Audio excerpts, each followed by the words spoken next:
Mike's Daily Podcast. Welcome to Café Anyway. I'm your host, Mike Matthews at Café Anyway. And Mike's Daily Podcast, the name of the show. From Café... What's it called? Anyway. The last place on earth located somewhere in Podcastro Valley. It is FF episode 1319, 1319. And I will not get into any tech speak today. Mike's Daily Podcast. I got a little technical last show, and I lost Haley. Haley was listening and got lost. Mike's Daily Podcast. Which I understand, because technical talking can be such a bore, and I once was absorbed by the Borg, and I became a robot and walked around the world, and people said, Mike, you have a big curl sticking out of your head, and I pulled that curl out. Mike's Daily Podcast. Because I didn't like the curl sticking out. It made me look like a big baby, because I have a bald head. Mike's and I Daily am a human Podcast being. Yeah! I had an interesting thing happen a couple weeks ago when I was hosting, I was producing a show that someone else was hosting on the radio. And we were coming back from commercial. Suddenly, three things happened at once. Number one, the host of the show was nowhere to be found. Oh, who just walked in? Someone has been found as they walked in. They've walked into the Café Anyway. Hello, Mike Matthews and Chely Shoehart, gift shop supervisor. You're in the middle of telling an exciting story. I love Bob. How's Bob doing? Bob's great. Is he telling an exciting story right now? Oddly enough, yes, Mike Matthews. Look who else walked. Oh, Mike, this is Floyd the Floorman! And this is John Deere, the engineer, Mike. Go on with your story. And so, the host of the show was nowhere to be seen. Then, someone I work with walked in. Walked right into the studio where I'm trying to produce everything. And he was telling me about how he was just coming from the bathroom and how he had a wonderful experience in there. Okay, that's great. Thank you. I did not care to know about any of that. And then the phone is ringing. So these three things are happening. Where's the host? Hearing a disgusting story. And here's today's podcast picture. The podcast picture, and then the phone was ringing, and then everything was going on at once. But it all worked out in the end. The host showed up. I played a song by a band called Group Love, and then whoever was calling hung up on me. And the end of the story, and the moral of the story is the podcast picture is of this wonderful thing that I did a couple years back where I saw my mom in Florida. And this picture is of when I had a moment to just walk over to the opening in Daytona Beach. There's this one area where you can sail into the inlet, what do they call it? The inland waterway. I think they call it Halifax River. And then there's a kind of a marina there's all kinds of marinas along the Halifax River. And this opening that goes out to the Atlantic Ocean, there was a sailboat there, and the clouds are...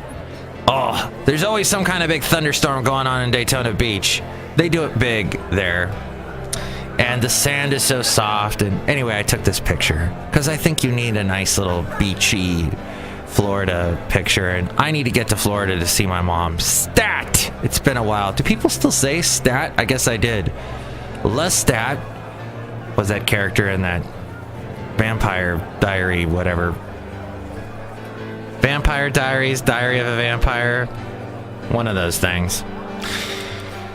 That's pretty much it. I guess I wanted to talk about Zachary Levi for a second. Zachary who? Zachary Levi. Remember the show Chuck? He was on that. And then he parlayed being on Chuck into, I think he was one of the voices in the movie Tangled. Remember that?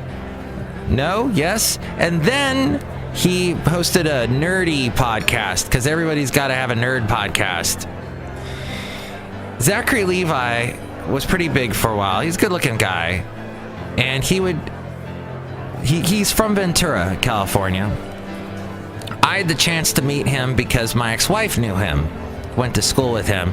And I went to a party a friend of my ex-wife's was throwing, and Zachary Levi was there, and I talked to him. And he knew me because he was listening to, I guess he liked country music at the time. And I was hosting a country music show from 7 to midnight, weeknights, and he was listening to me. He's like, "Oh, you're Matt Michaels," because that was my name back then. And he was a nice guy. And little did I know his Hollywood career was budding.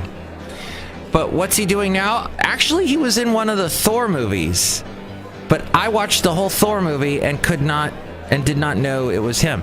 I have a problem with Thor movies. I guess they're about ready to release another one.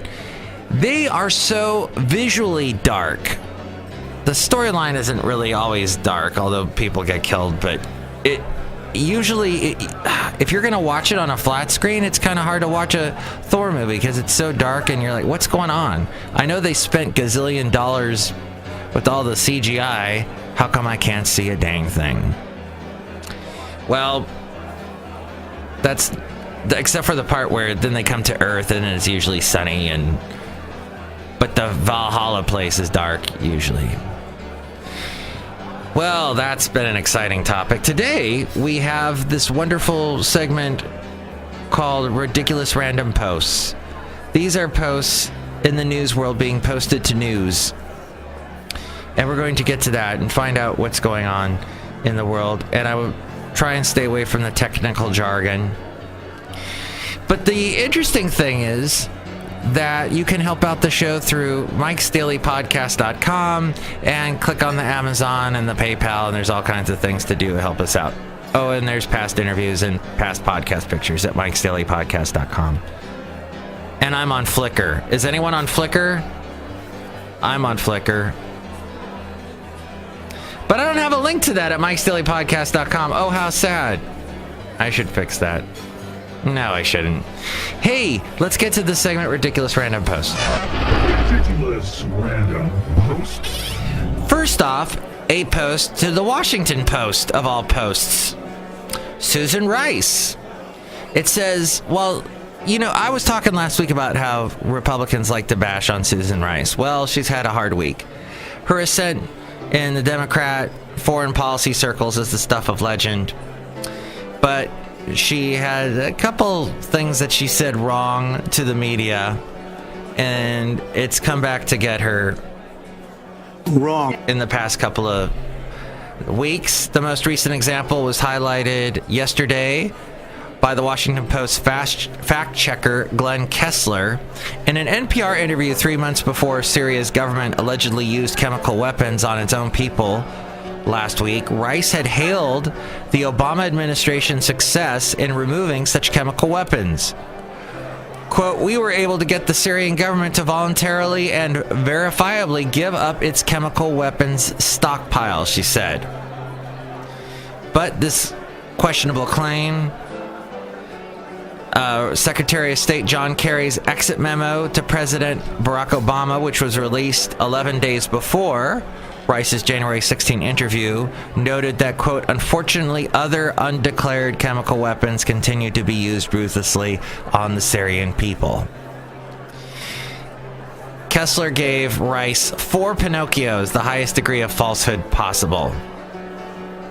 The reality is that there were continued chemical weapons attacks by Syria, and that U.S. and international officials had good evidence that Syria had not been completely forthcoming in its declaration and possibly retained sarin and VX nerve. Rice's words would also retroactively look bad on another highly topical subject. This past month, Rice seemed to profess ignorance when it came to the idea that President Trump and his associates may have been wrapped up in an incidental surveillance during the 2016 campaign, just before it was reported that she herself asked to unmask the identities of some of the Trump associates. Judy Woodruff of PBS asked Rice in mid-March, "Do you know anything about this?" Rice responded by saying, "I know nothing about this. I was surprised to see reports from Chairman Nunes on that count today." Rice argued afterward that she was referring to specific reports, not the fact that Trump associates were swept up in surveillance at all, but her comments, in retrospect, appear highly misleading. Then we go to someone else who misled. Would be the wonderful Governor Robert Bentley of Alabama. He resigned yesterday. His power and popularity diminished by a sex scandal that staggered the state. This posted to the New York Times. It brought him to the brink of impeachment and prompted a series of criminal investigations. Ellen Brooks, a special prosecutor, said that the governor had quit in connection with a plea agreement on 2 misdemeanor charges, failing to file a major contribution report and knowingly converting campaign contributions to personal use. It was a stunning downfall for the governor, a Republican who acknowledged in March of 2016 that he had made sexually charged remarks to his senior political advisor, Rebecca Caldwell Mason. Then there is this post that actually came from USA Today, singling out transgender students to use certain restrooms sends a signal that they aren't valued in the public education system and can cause devastating physical and psychological harm. This from a report that came out today. It's a rejection of who they are in the most core way, says Naomi Goldberg, policy director for the Movement Advancement Project and co-author of the report, which lands amid contentious debate over LGBT rights and bathroom bills. In February, the Justice and Education Departments reversed guidance the Obama administration had issued that said Title IX protected the rights of transgender students to use facilities that match their gender identity. In March, the Supreme Court removed from its calendar the case of high school senior Gavin Grimm, who is battling for the right to use the restroom that matches his gender ID. And 2 weeks ago, North Carolina lawmakers announced a deal to repeal the state's controversial and costly bathroom bill, but critics say the law that replaced it still engenders discrimination. The report shows the breadth of an issue threading throughout the country and the potential implications for the estimated 0.7% of youths 13 through 17, or 150,000, who identify as transgender in the U.S. This according to a study in January by the Williams Institution at the UCLA School of Law. When we think about it, barring transgender students from bathrooms is barring them from school, said co-author Alex Sheldon. And it reveals stark numbers. 75% of transgender students feel unsafe at school and were more likely to experience verbal and physical harassment and assault from their peers. When kids start restricting their fluid and food intake to avoid using a restroom, a host of physical issues such as urinary tract infection and kidney-related problems can ensue. This from the study. You can check that out as well on USA Today. And this also kind of about health. Well, this definitely has to do with health. And that is from Reuters, something they posted. Some people who rely on fitness trackers, yours truly does, to see how hard they work out may want to rethink this approach. A small study suggests the increasingly popular devices may get more accurate heart rate readings when users are at rest than during exercise. The study tested 4 popular wristbands, each which has a light-emitting diode that measures heart rate from tiny changes in skin blood volumes by using light reflected from the skin. Okay, I don't have one of those. I don't have that one. I'm not that fancy schmancy. Participants in the study, 40 healthy adults, wore 2 trackers on each wrist, compared resting and exercise heart rate readings on the devices to the gold standard used by doctors, which is called an electrocardiogram test, or an ECG or EKG. At rest, the Fitbit Surge got heart rate measurements that most closely matched the ECG results. The basis peak was the furthest off. In tests that also included the Fitbit Charge and MyoFuse, none of the trackers got exercise heart rate readings that came close to the ECG. As we go outside of Café Anyway, we're bringing Mike's Daily Podcast somewhere in Podcaster Valley. I was going to talk about some other stuff, but apparently my job title has just changed. So, I was going to talk about how Oregon is set to shield marijuana user data from U.S. officials. I know so many people that smoke marijuana. It's shocking. It's shocking. So it's amazing how we have this double standard in our country. But neither here nor there, whatever. I got to talk some people at my job because everyone's telling me different stuff. There's a million cooks in the kitchen, and you know how that goes. So I'm going to take care of that. And as I leave Café Anyway outside here, enjoy your day. And I'll talk to you tomorrow. Cooks. Mike's Daily Podcast is written and produced and performed by Mike Matthews. His podcast is super easy to find.